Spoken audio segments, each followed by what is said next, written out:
In die nuus vanaand. 'n Nuwe befondsingsmodel vir die SAIK is aan die parlementêre portefeulje komitee oor kommunikasie en digitale tegnologie voorgelê. KwaZulu-Natal wil back and closure tot provinsiale ramp verklaar en 'n klein boeregemeenskap by Humansdorp in die Oos-Kaap vrees ook vir die ergste. En duisende toeskouers het gestroom na die San Siro stadion vir die openingsseremonie van die 2026 Olimpiese Winterspele wat in Milaan en Cortina plaasvind.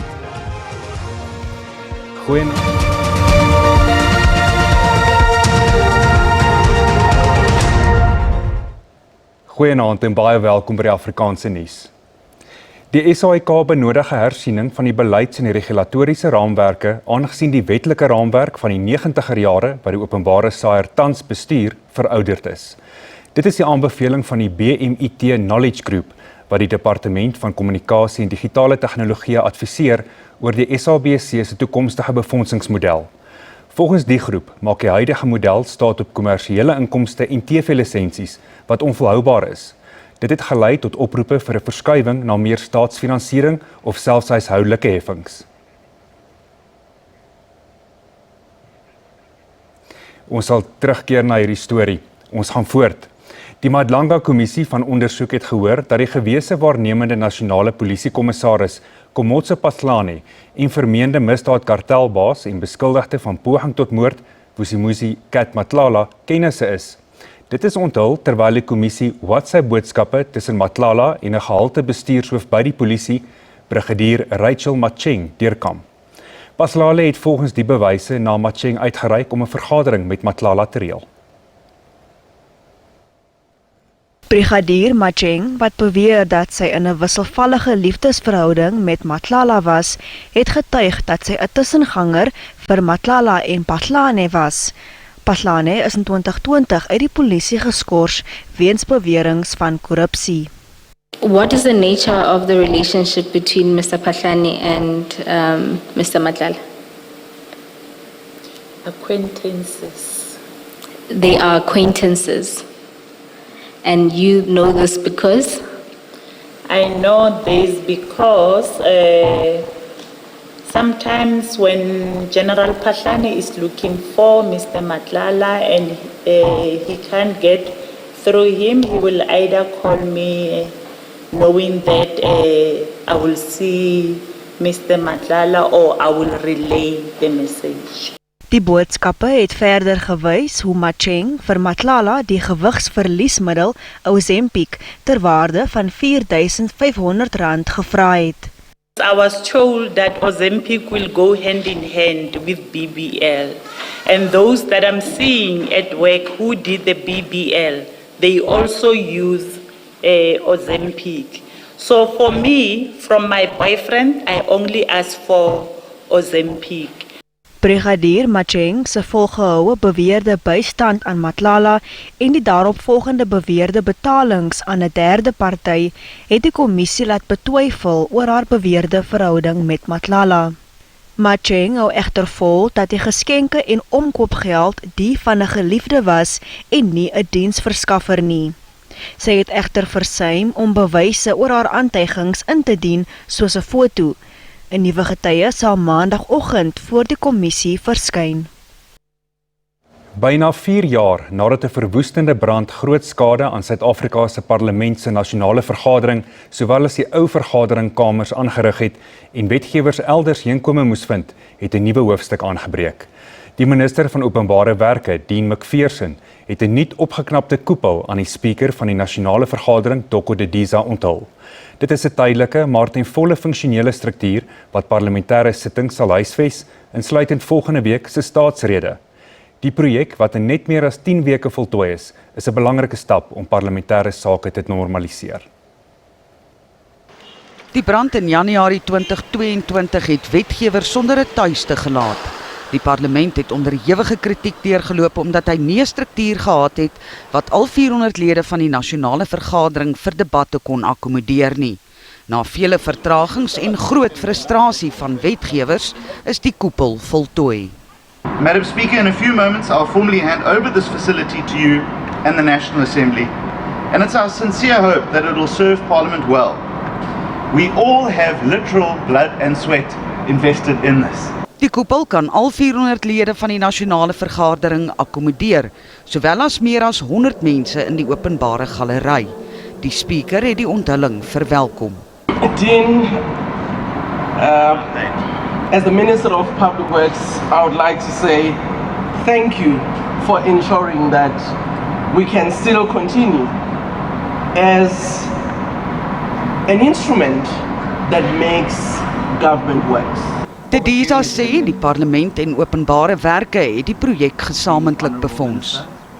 With respect to the finances, part of it has been explained, but it is important to indicate that the first tranche, when we brought the dome down, we again shared the cost with Public Works. Parliament paid an amount of about 6 million for that.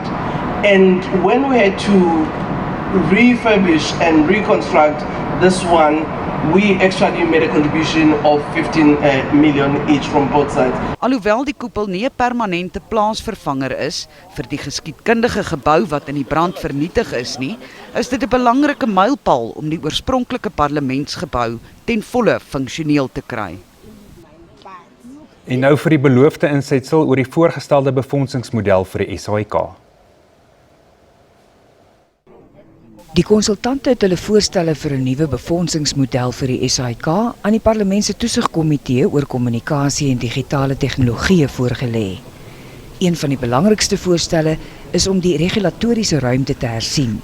The basis for the SABC, the mandate, which was very visionary in the 1990s, at the dawn of our democracy, and served well at the time, because of certain legal regulatory execution over time and the fact that it hasn't been updated, it's actually now providing invisible handcuffs to the SABC. Die openbare uitsaaier word ook aangespoor om met DStv te onderhandel oor sy programme wat op die platform uitgesaai word wat miljoene rande oor die afgelope 12 jaar beloop. The SABC makes available to DStv it's 3 channels, SABC 1, 2 and 3.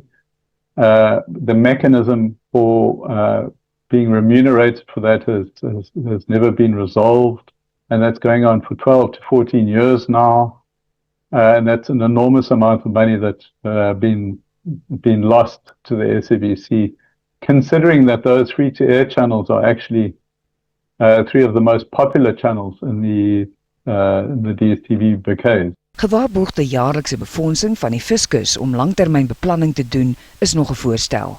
We fully support the principle that the state needs to ensure guaranteed annual funding so that the SABC could execute. We have seen evidence in other countries of where merely the fact that there's funding uncertainty has led to decline in performance by the PSM. Daar is ook 'n oproep vir befondsing om die SAIK se digitale agterstand binne die openbare uitsaaier te befonds gedoen. Maar die werklike voorstelle vir die nuwe toekomstige befondsingsmodel is geheim gehou. You should look at a hybrid sort of setup for funding of the SABC. I think also the members have raised quite sharply the issue of giving due consideration to issues of affordability and I suppose a level of equity, while progressive in some cases, but a level of equity in terms of who bears the burden of cost. Indien die voorstelle goedgekeur word, sal dit in die langverwagte SAIK wetsontwerp opgeneem word. Die president van die MK-party, Jacob Zuma, het 'n presidensiële taakspan aangewys wat hom sal adviseer. Die span wat sy seun, Duduzane, insluit, volg te midde van voortgesette leierskapsveranderinge en kommer oor Zuma se familielede se betrokkenheid in die party. Zuma se span bestaan uit 11 lede.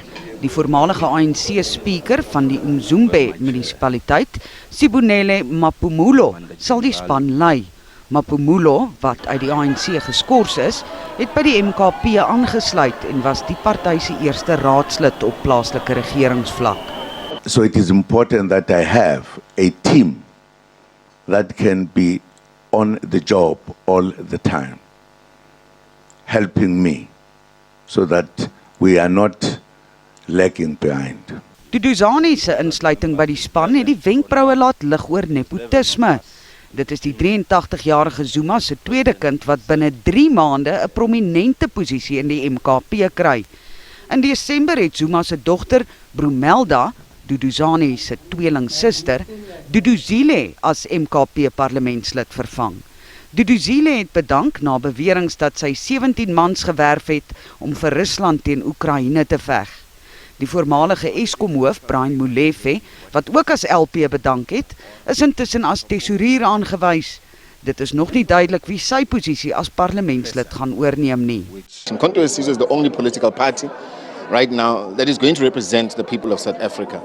And what this is should actually be looked at as a move to grow and stabilize the party. Die party hoop dat die skuiwe sy posisie op die Suid-Afrikaanse politieke ranglys 'n hupstoot sal gee.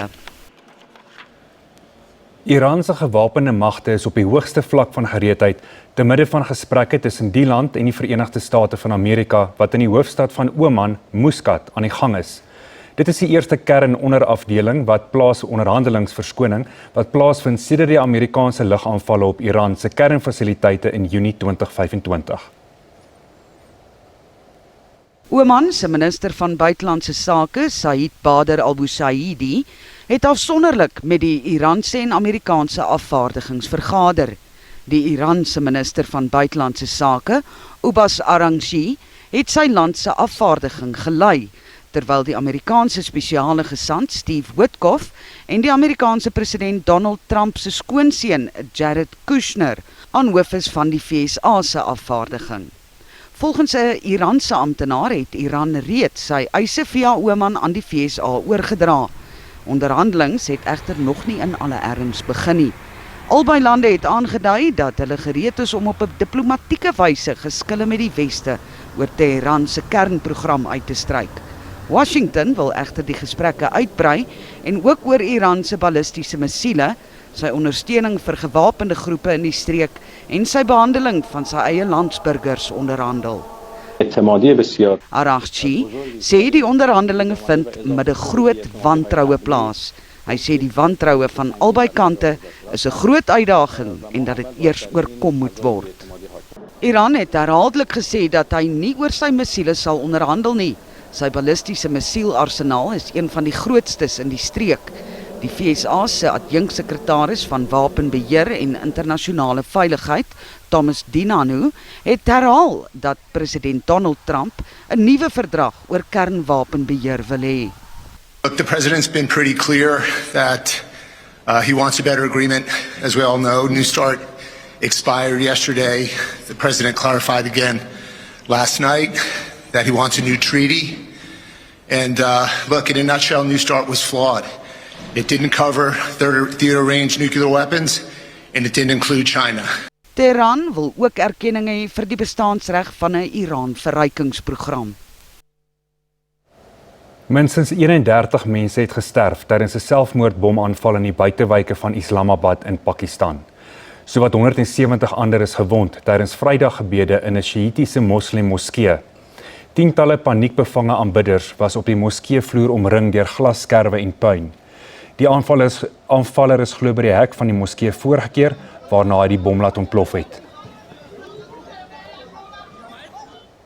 Ons berig oor die verspreiding van back and close reg oor die land en die OVK spoor mense aan om van sy aanlyn registrasiestelsel gebruik te maak. Dit en ander nuus net hierna, bly by ons.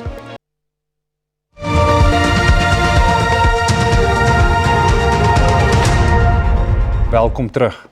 Suid-Afrika het 'n stap nader beweeg aan voorkeur handelstoegang aan China, terwyl dit ook beleggings in die land se ekonomie 'n opstoot gee. Dit nadat die minister van Handel, Pak Stel, 'n raamwerk ekonomiese vennootskapsooreenkoms met sy Chinese amptgenoot in Beijing onderteken het. Voorkeur handelstoegang is 'n pakt waar lande tariewe en handelsversperrings vir spesifieke goedere verminder of uitskakel wat gunstiger handelsvoorwaardes skep as die wat aan ander lande gebied word. Die China-Afrika ekonomiese vennootskapsooreenkoms sal na verwagting teen die einde van Maart vanjaar opgevolg word met onderhandelinge oor 'n vroeë oesooreenkoms. Beide lande wil bilaterale handel verder uitbrei deur die uitvoer van Suid-Afrikaanse landbouprodukte en hoë waarde vervaardigde goedere na China te bevorder. We've committed that over the next 2 weeks our teams would sit down to work on the detail from an implementation point of view now that we've reached agreement. This is to ensure that by the time the Binational Commission happens on the 26th of March, we are able to agree on what implementation looks like, which tariff lines we're talking about, which areas of investments we're talking about, and what the critical areas of implementation are. Verskeie provinsies voer 'n verbeete stryd teen die ergste uitbreking van back-and-closure in Suid-Afrika. In KwaZulu-Natal het die uitvoerende raad die provinsiale rampbestuursentrum opdrag gegee om die nasionale owerhede te nader om die siekte tot 'n provinsiale ramp te verklaar. In die Oos-Kaap word die Humansdorp boeregemeenskap geraak wat onder die Kouga munisipaliteit val. Meer as 30 beeste toon simptome van back-and-closure en is onder kwarantyne geplaas.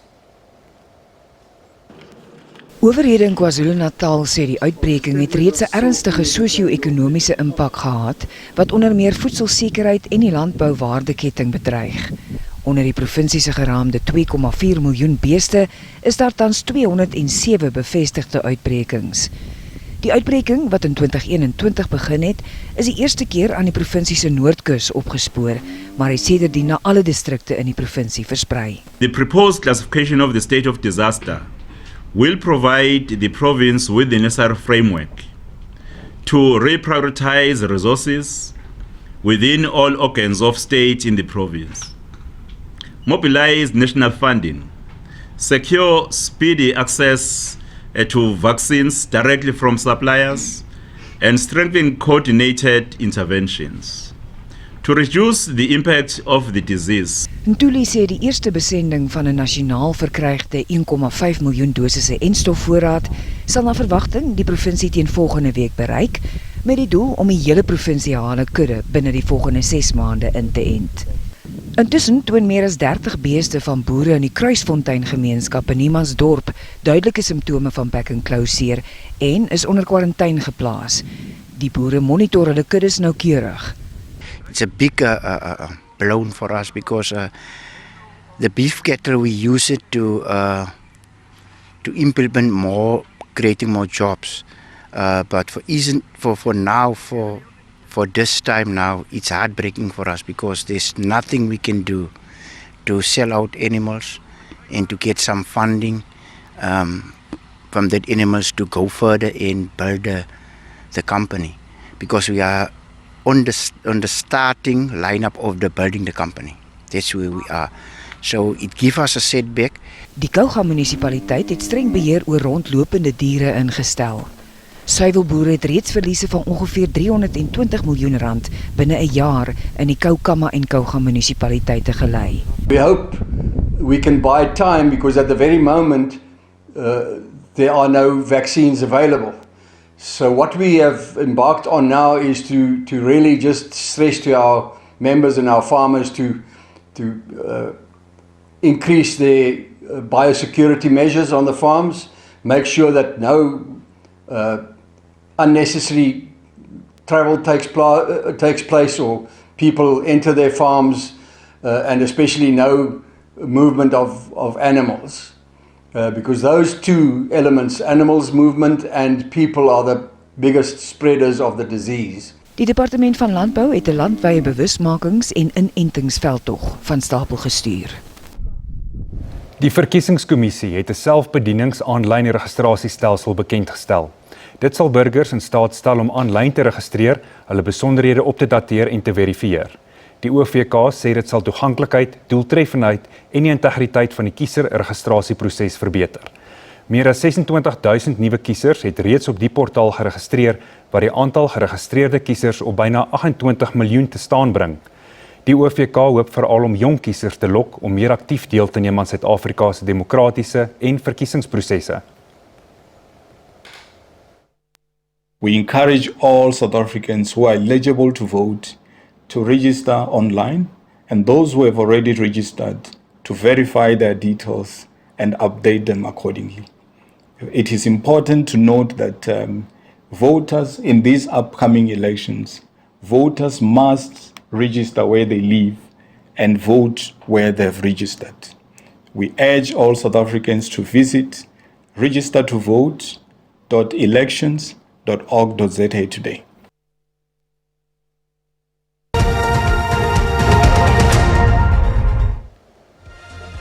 Kom ons kyk hoe die markte om 8 uur vanaand vertoon het.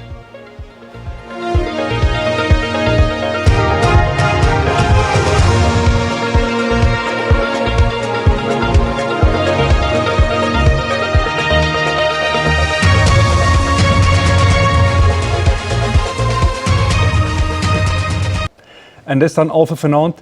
Neem asseblief kennis dat die Afrikaanse nuus môre aand om 9:15 op SABC2 uitgesaai word. 'n Lekker naweek verder. Totsiens.